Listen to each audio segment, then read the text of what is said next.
બનાસકાંઠાના ડીસામાં જૂના ડીસાની નવોદય પ્રાથમિક શાળા અને પ્રાથમિક શાળા નંબર 4 ખાતે 80મા સ્વાતંત્ર્ય પર્વની ઉત્સાહભેર ઉજવણી કરવામાં આવી હતી.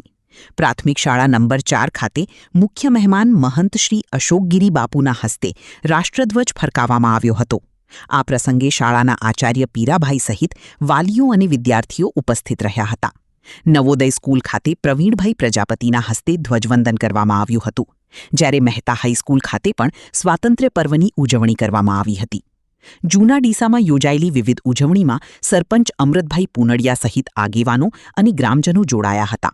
સંત સનાતન ધર્મના પ્રમુખ દિલીપભાઈ બ્રહ્મભોપટ, ફારૂકભાઈ દાણી, મોહિનભાઈ, સુરેશભાઈ પઢિયાર, હસમુખભાઈ મોદી સહિતના આગેવાનોની ઉપસ્થિતિમાં રાષ્ટ્રધ્વજની સલામી આપવામાં આવી હતી. આ તરફ વાસણા ગામની પ્રાથમિક શાળામાં પણ 15મી ઓગસ્ટની ઉજવણી કરવામાં આવી હતી. સરપંચ ચંદુલાલ ડી એંધલિયા અને આચાર્ય જસુભાઈના હસ્તે ધ્વજવંદન કરવામાં આવ્યું હતું. શાળાના વિદ્યાર્થીઓની મોટી સંખ્યામાં ઉપસ્થિતિ વચ્ચે કાર્યક્રમ સફળતાપૂર્વક સંપન્ન થયો હતો. જૂના ડીસાની Oasis and Ali public school ખાતે પણ 80મા સ્વાતંત્ર્ય પર્વની ઉજવણી દેશભક્તિના માહોલમાં કરવામાં આવી હતી. મુખ્ય મહેમાન જનાબ તૌસીફભાઈ હસનભાઈના હસ્તે રાષ્ટ્રધ્વજ ફરકાવવામાં આવ્યો હતો. ઓએસિસ ટ્રસ્ટના પ્રમુખ ચુબીરભાઈ ઘાસુરાએ મુખ્ય મહેમાનનું ફૂલ અને શાલથી સન્માન કર્યું હતું. મૌલાના સૈફુલ્લા સાહિબ દ્વારા કુરાની પાકની તિલાવત કરવામાં આવી હતી. ત્યારબાદ વિદ્યાર્થીઓએ 15મી ઓગસ્ટનું મહત્વ, નેતાજી સુભાષચંદ્ર બોઝ અને સ્વાતંત્ર્ય સેનાનીઓના બલિદાન અંગે વક્તવ્યો રજૂ કર્યા હતા. અંગ્રેજી સ્પીચ, કવિતા અને શાયરી સહિતની વિવિધ રજૂઆતો દ્વારા વિદ્યાર્થીઓએ દેશભક્તિની ભાવના વ્યક્ત કરી હતી. કાર્યક્રમનું ખાસ આકર્ષણ એ રહ્યું કે મુખ્ય મહેમાન જનાબ તૌસીફભાઈ હસનભાઈ દ્વારા શાળાના તમામ વિદ્યાર્થીઓને પોતાના હસ્તે કંપાસ બોક્સનું વિતરણ કરવામાં આવ્યું હતું. વિદ્યાર્થીઓને પ્રોત્સાહિત કરવામાં આવેલી આ પહેલને ભારે ઉત્સાહથી વધાવી લેવામાં આવી હતી. કાર્યક્રમમાં શાળાના આચાર્યશ્રી, શિક્ષકગણ, વાલીઓ અને વિદ્યાર્થીઓ મોટી સંખ્યામાં ઉપસ્થિત રહ્યા હતા. આમ જૂના ડીસા અને વાસણા પંથકમાં અલગ અલગ શૈક્ષણિક સંસ્થાઓ ખાતે તિરંગાની સલામી સાથે 80મા સ્વાતંત્ર્ય પર્વની ઉજવણી કરવામાં આવી.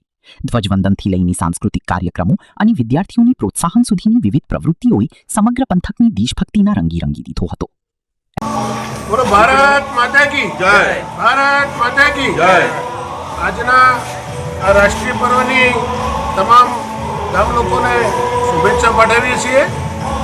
આજે અમારી ડીજીએન મહેતા હાઈસ્કૂલ જૂના ડીસા ખાતે ગામના સરપંચ શ્રી પુંડળિયા સાહેબના હસ્તે ધ્વજવંદનનો કાર્યક્રમ યોજાયો. ગામની તમામ આગેવાનો, પંચાયતના સદસ્યો, તાલુકા પંચાયતના સદસ્યો ઉપસ્થિત રહી આ રાષ્ટ્રીય પર્વની ઉજવણી કરી. જૂના ડીસા નવોદય વિદ્યાલય પ્રાથમિક શાળાની અંદર આજે રાષ્ટ્રધ્વજ 15મી ઓગસ્ટ સ્વાતંત્ર્ય દિનની ઉજવણી આપણા જૂના ડીસા નવોદય પ્રાથમિક શાળામાં આજે ઉજવી રહ્યા છે. અને આજના રાષ્ટ્રધ્વજના મુખ્ય આપણા મહેમાન શ્રી પ્રવીણભાઈ પ્રજાપતિના વરદ હસ્તે આજે રાખવામાં આવેલી છે. આજના પ્રજાસત્તાક દિન નિમિત્તે શાળામાં મુખ્ય મહેમાન તરીકે મહાન શ્રી અશોકગીરી બાપુ અને એમની ટીમ તથા ગામના આગેવાનો, એસએમસી તમામ સદસ્યો, વાલીગણ અને તમામ ગામના લોકો ઉપસ્થિત રહી કાર્યક્રમને સફળ બનાવવા માટે એવી હાજરી આપેલી હતી. શાળા ઉત્તરોત્તર પ્રગતિ. આજે 15મી ઓગસ્ટના દિવસે આવી